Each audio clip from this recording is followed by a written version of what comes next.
The morning of the custody hearing, my husband looked confident. Too confident.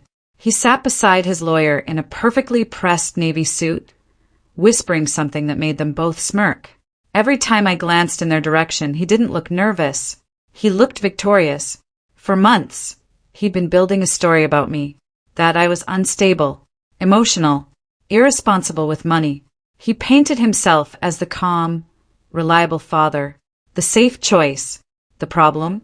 Your one click can keep these stories alive. Subscribe, because every voice deserves to be heard. It wasn't true. But in court, truth doesn't shout. It has to be proven.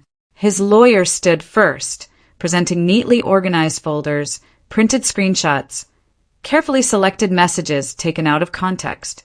They showed a late-night text where I said I was overwhelmed, an email where I admitted I was exhausted. "Your Honor," his lawyer said smoothly, "my client has remained steady and financially secure.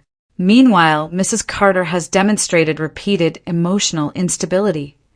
Emotional instability, because I cried after finding out he had drained our joint savings. Because I reacted when I learned he had been documenting my worst moments." The judge nodded, listening carefully. My chest tightened. This was exactly what he wanted, to make me look fragile. Then his lawyer delivered the final blow.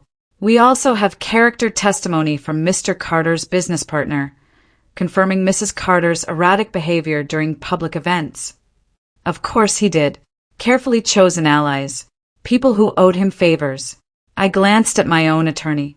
She remained calm, patient, like she was waiting for something. When it was our turn, she stood and spoke clearly. "Your Honor, the defense would like to call a surprise witness." The courtroom shifted. My husband frowned.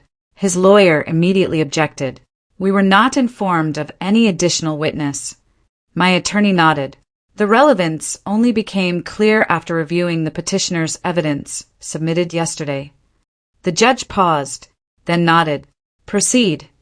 The doors at the back of the courtroom opened, and that's when everything changed. My husband turned casually at first, then his body froze.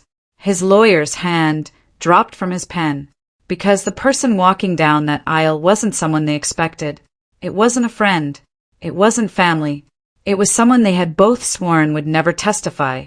And as she stepped into the light, I saw something I hadn't seen in months on my husband's face. Fear. When Emily said his name under oath, something shifted in the room. My husband stopped breathing for a second. His lawyer's pen slipped from his fingers and rolled off the table. "State your full name," the judge said calmly. "Emily Carter." "And your relationship to the petitioner?" "He's my older brother." The judge nodded. "Proceed." My attorney stepped closer. "Ms. Carter, were you ever asked to provide testimony in favor of your brother?" "Yes." "How?" Emily inhaled slowly. "He came to my apartment 2 months ago. He said the divorce was getting complicated and that he needed help protecting his children." My husband stared at the table. "What did he ask you to do?" my attorney pressed. "He asked me to write a statement saying I'd seen my sister-in-law lose control, that I was concerned about the kids' emotional safety." The courtroom murmured. Was that true? No. The word echoed. My husband's lawyer stood. "Objection." "Overruled." The judge replied sharply. Emily continued. "He told me judges don't like emotional mothers. He said if she cried in court, it would prove his point." My chest tightened. My attorney nodded toward the screen. "Your Honor, we'd like to display Exhibit E." Text messages appeared. "Husband, I just need her to look unstable." "Husband, once she reacts on camera, I win." A ripple of shock moved through the room. Emily swallowed. "He installed cameras in the house. Said it was for security." I looked at him slowly. "But he angled them toward the kitchen and living room," she said, "where arguments happened." The judge leaned forward. "Mr. Carter, did you install recording devices without your spouse's consent?" Silence. Then, yes. And did you provoke arguments to capture footage? His lawyer whispered urgently. Yes, my husband muttered. Gasps filled the courtroom. My attorney didn't pause. Ms. Carter, were you present during any of these recordings? Yes, once. He told me not to interfere. He said if she looked overwhelmed, it would strengthen his custody claim. The judge's expression hardened. My attorney handed over another folder. Financial records show that 1 week before filing for divorce, Mr. Carter transferred $63,000 from the joint account into a private account. The judge looked up. Is that accurate? It was precautionary, my husband said quickly. She's impulsive. Yet there were no prior withdrawals of that magnitude in 10 years. The judge replied evenly. Emily's voice trembled. He told me financial confusion would make her look irresponsible. The room fell silent again.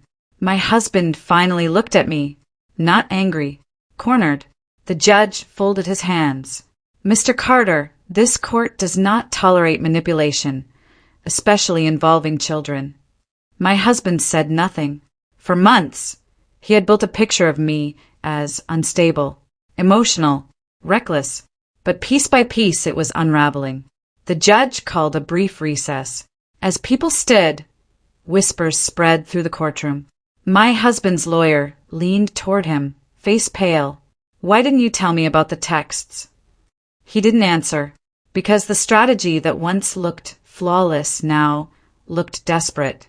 And when the judge returned, the tone in the room had changed. Not sympathy for him, but doubt, the kind that shifts outcomes. The surprise witness hadn't just testified. She had dismantled the performance. And my husband knew it. When the judge returned, the courtroom felt different, quieter. He adjusted his glasses and looked directly at my husband. Custody decisions are based on the best interest of the children, he said firmly. This court is deeply concerned by evidence of deliberate emotional manipulation and unauthorized surveillance. My husband tried to speak, but his lawyer gently pulled him back into his seat. The judge continued. Primary physical custody will remain with the mother. The father will receive supervised visitation pending further review and completion of court-ordered counseling. A sharp inhale left my husband's lips. Supervised. He had walked in expecting victory. He walked out with restrictions. The gavel struck once. It was over. Outside the courtroom, reporters waited, but I didn't stop. I held my attorney's hand for a brief second, whispering thank you, then found Emily near the hallway window. I'm sorry, she said quietly. I should have spoken sooner. You spoke when it mattered, I replied. Down the hall, my husband stood frozen while his lawyer spoke in urgent whispers. For the first time since this divorce began, he wasn't controlling the narrative. He was reacting to it. As I stepped outside into the sunlight, my phone buzzed with a message from the school asking about pickup plans. For months, I'd been afraid that one emotional moment would cost me everything. But truth doesn't need performance. It just needs light. And when the surprise witness walked into that courtroom, the performance ended.